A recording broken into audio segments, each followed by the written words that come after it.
they're kind of at a crossroads here where you don't know if they're going to go down the path of keeping Bradley Beal long-term or going into a full-on rebuild, or if they're going to go down a path where they're like, you know what, we're going all in here on the next guy who's available. We don't know. That might not even be Damian Lillard. Right. It might be a guy we're not thinking about.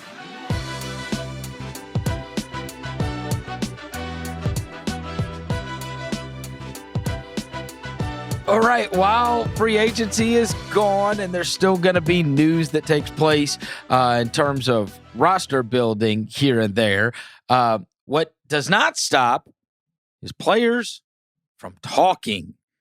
And this week, we got a couple players that said some things that we need to discuss. The first of which was Kyle Kuzma. Kyle Kuzma was on the No Chill podcast with Gilbert Arenas recently, and the story goes like this. The Lakers appeared to be on the verge of trading Kyle Kuzma and Montrezl Harrell to the Kings for Buddy Hield. Instead, the Lakers dealt Kuzma, Harrell, Kentavious Caldwell-Pope, and the 22nd pick to get Russell Westbrook from the Wizards.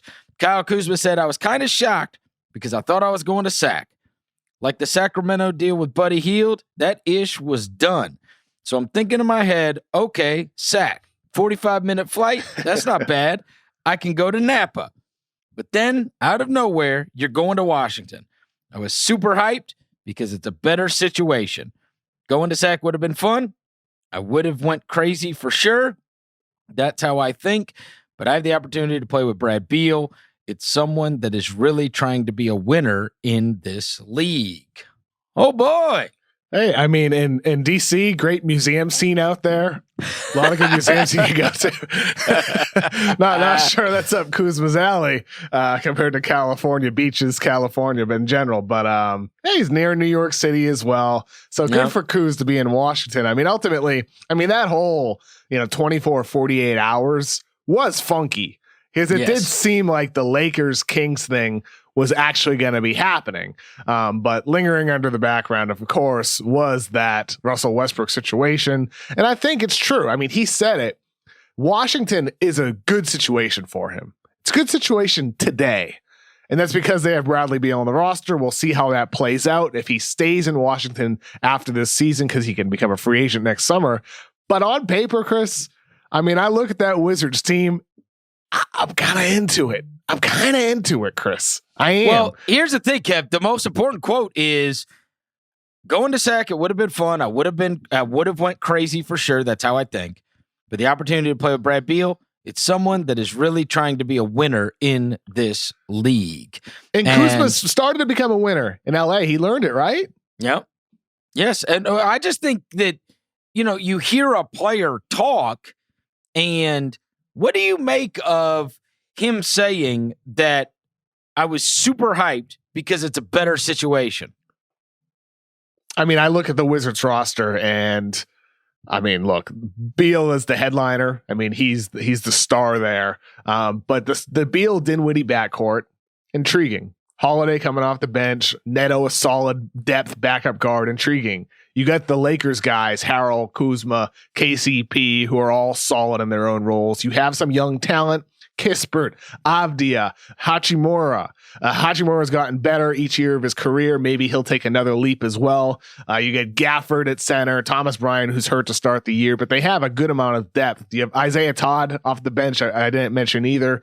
This isn't like some contending team, but this is a team that can make the playoffs and has the upside to get better around Bradley Beal. And I think with Kyle Kuzma here, also didn't mention your guy, Chris, your favorite contract in basketball, Bertans. Didn't mention him. Like, you're not gonna name the $1 billion man. Yeah, but $1 billion Bertans. But I think the Wizards, look, like I said, they're not going to be some finals contender. They're just a playoff contender in the East.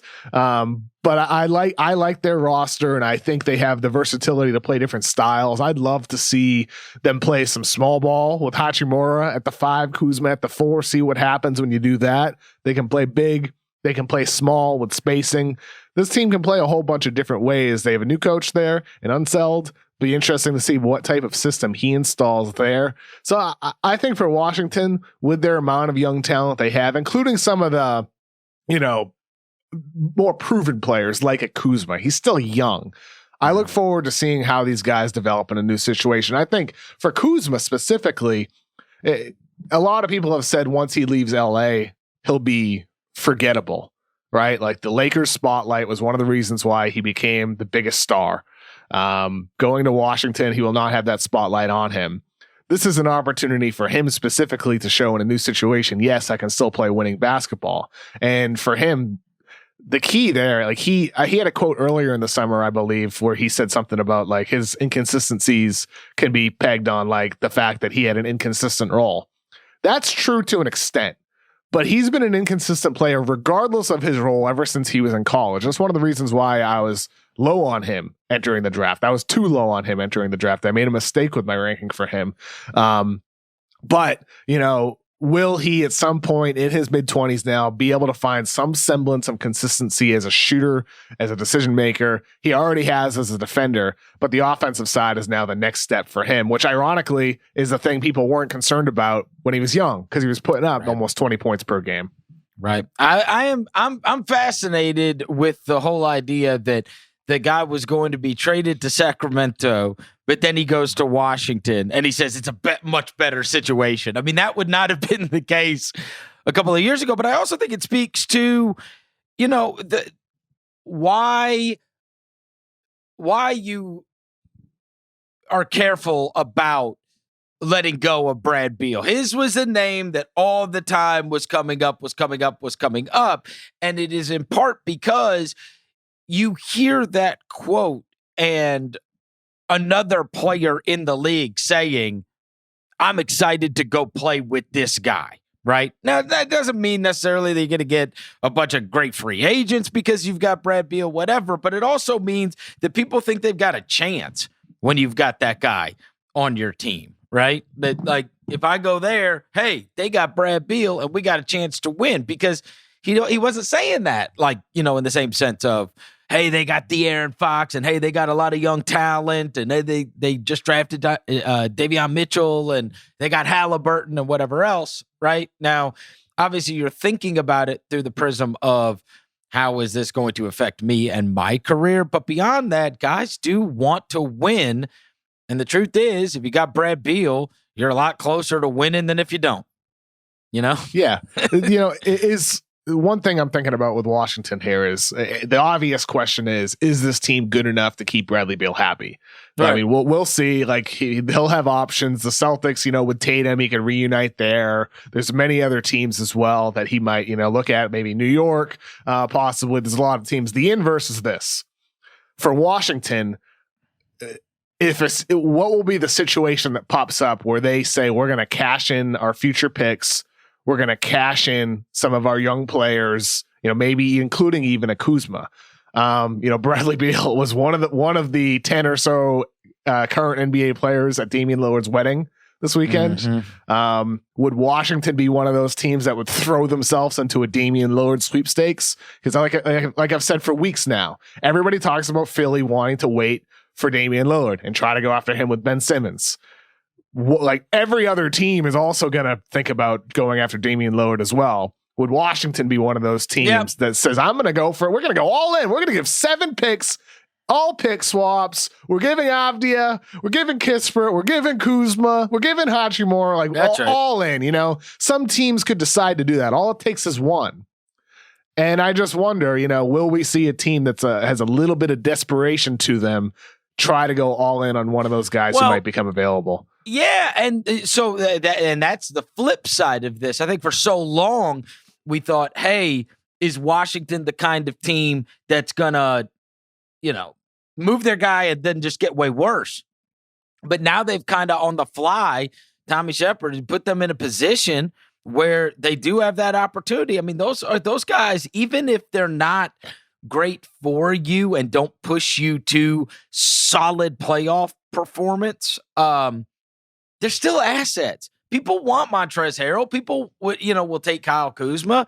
Pope on a veteran team could help him. Totally, Certainly he had his moments in the NBA Finals, for goodness sakes. And those are contracts, right, that can be paired up. Some of them expiring too. Yeah, and they're big. right? So, I mean, those guys aren't on small deals. So you could pair those up with some of your young talent or draft picks in order to actually take this and improve your build with Brad Beal rather than we're moving off of Brad Beal in order to rebuild, right? They don't necessarily have to do that. They do have assets where they could go and they could trade for something. And all of a sudden, a team that we kind of pinned as they're going to have to trade their star because you're wasting his prime. They might be able to make the most of his prime by going out there and putting together a deal for somebody really good. Absolutely. And that's the advantage that Washington has because Beal, like my understanding has been for months now that Beal and his family, they're happy living in DC. They're happy there. They're happy living in the area that they are. But like winning ultimately, trumps all with the decisions that, players make. Not all players, but a lot of players. And I think for Beal, that will be an important factor, which is why the Wizards are in a position. Like I said, I don't love their roster. This isn't some great team. No. They're solid. This is a solid team. Look, they've gotten bypassed probably. They were 8 last year. Indiana will be better with Carlisle. Charlotte will be better healthy. Chicago should be better than they were last year. I mean, just those 3 right off the bat, which were the 3 behind them, are probably, if I'm penciling it in at the beginning of the season, bigger favorites to make the playoffs than they are. And nobody in front of them really dropped back. Well, and that's the thing. The East has gotten stronger, so they're going to be solid. Are they solid enough to appeal to Bradley Beal in a sense that he's like, yeah, I'll stay here long term? Are they solid enough so it's to the point that the team would be willing to go all in on a trade that may present itself? This is a roster that's ripe to make deals, not a roster that's going to win a lot of games. Yes, they're kind of at a crossroads here where you don't know if they're going to go down the path of keeping Bradley Beal long term or going into a full on rebuild, or if they're going to go down a path where they're like, you know what, we're going all in here and the next guy who's available. We don't know. That might not even be Damian Lillard. Right. It might be a guy we're not thinking about. Sure. But like I'm just using him as like the big number one, 1A example of who you would target. And having like a backcourt with Beal, Lillard, Dinwiddie, that'd be awesome. But so we'll see how things shake out. But I'm very, very intrigued by Washington because I agree with Kuzma. They're a better situation for him. It's just about how long this situation remains good for him. Well, and they may be able to surprise some people. You know what I mean? Maybe they'll be better than what I'm giving them credit for because they are. I always talk about. Just don't have crappy players on your team that you got to give real minutes to, and they're a lot closer to that now. They're a lot closer to that now with the roster. You go down the roster, and there's not a lot of people that you say, geez Louise, if you're having to play this guy, real minutes in a game, you're in big trouble. Can I just say one last thing about them, Chris? Bradley, you mentioned those other teams that should be better on paper than them. Yeah. The one factor not to underrate here is Bradley Beal himself getting better. Sure. I don't think that I know like he's averaged over 30 points per game 2 years in a row now. And I'm talking about him getting even better, but he's gotten better for like 7 straight years. In this offseason, he said he worked on extending his 3-point shooting range off the dribble. This used to be a guy who only used to take mid-range pull-ups. Right. And now he's talking about extending his range, not to Dame territory, not to Trae Young territory, but closer to what the range those guys shoot. And if he can successfully do that, that's going to change who he is and how defenders try to contain him, which can open up playmaking opportunities for him, of which he will get more without Westbrook there this season. There'll be more balance in that backcourt. So I look forward to seeing how he himself also develops, because he could be one of the reasons why this team could also exceed expectations.